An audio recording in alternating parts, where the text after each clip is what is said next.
సర్దార్ వల్లభాయ్ పటేల్ 150వ జయంతి సందర్భంగా నిజామాబాద్ నగరంలో బీజేపీ ఆధ్వర్యంలో ర్యాలీ నిర్వహించారు. ఈ ర్యాలీలో ఎమ్మెల్యే ధన్పాల్ సూర్యనారాయణ గుప్తా పాల్గొన్నారు. మన దేశ సుస్థిర నిర్మాణానికి ఎనలేని సేవలు అందించిన ఉక్కు మనిషి భారతరత్న సర్దార్ వల్లభాయ్ పటేల్ 150వ జయంతి సందర్భంగా వారికి నివాళులర్పిస్తూ దేశ ప్రజలకు జాతీయ ఐక్యత దినోత్సవం సందర్భంగా నిజామాబాద్ నగరంలో బీజేపీ ఆధ్వర్యంలో భారీ ర్యాలీ నివాళులు కార్యక్రమం ఘనంగా నిర్వహించారు.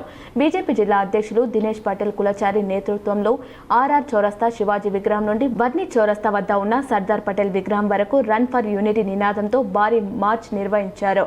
జాతీయ జెండాలతో దేశభక్తి నినాదాలతో కార్యక్రమం అత్యంత ఉత్సాహంగా జరిగింది. నగర వాసులు యువత భారీ సంఖ్యలో పాల్గొనడం జరిగింది. ఈ సందర్భంగా నిజామాబాద్ అర్బన్ ఎమ్మెల్యే ధన్పాల్ సూర్యనారాయణ మాట్లాడుతూ సర్దార్ పటేల్ కేవలం ఒక నాయకుడు కాదు, ఆయన ఒక శక్తి, ఒక సంకల్పం, ఒక ధైర్య స్వరూపం అని కొనియాడారు.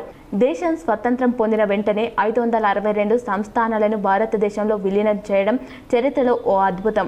ఇవేవి బల ప్రయోగం ద్వారా కాదు, ఆయన తెలివితేటలు, దౌత్యం, కఠిన నిర్ణయాలు భారతదేశాన్ని ఐక్యంగా నిలిచేలా చేశాయని గుర్తు చేశారు.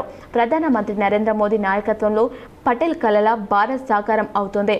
ప్రపంచంలోనే అతిపెద్ద విగ్రహం స్టాచ్యూ ఆఫ్ యూనిటీ నిర్మాణం పటేల్ వారసత్వాన్ని నూతన భారతానికి పరిచయం చేసింది. బలమైన నిర్ణయాలు, స్థిర నిబద్ధత ఇవన్నీ పటేల్ స్ఫూర్తి. ఈరోజు మనం సర్దార్ పటేల్ జయంతిని జరుపుకోవడం అనేది కేవలం ఒక కార్యక్రమం మాత్రమే కాదు, భారత ఐక్యతను కాపాడే బాధ్యతను మళ్లీ గుర్తు చేసుకునే రోజు అన్నారు. దేశ భవిష్యత్తు కోసం పనిచేసే ప్రతి యువకుడు ఆయన స్ఫూర్తిని అనుసరించాలి. పటేల్ త్యాగం, నిబద్ధత తరతరాలకు దిశానిర్దేశం చేస్తాయని యువతకు దిశానిర్దేశం చేస్తారన్నారు.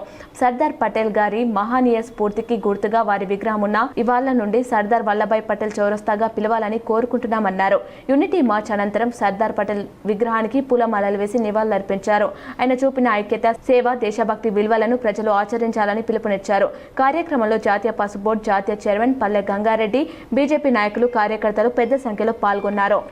యూనిటీ రన్ నిర్వహించడం దేని కొరకంటే గతంలో స్వాతంత్రం వచ్చిన తర్వాత తెల్లదొరలు స్వాతంత్రం ఇచ్చిన తర్వాత ఆ రోజు భారతదేశంలో 562 సంస్థానాలుంటే 565 సంస్థానాలుంటే దాంట్లో 562 సంస్థానాలని విలీనం చేసినటువంటి ఒక మహనీయుడు, గొప్ప వ్యక్తి సర్దార్ వల్లభాయ్ పటేల్.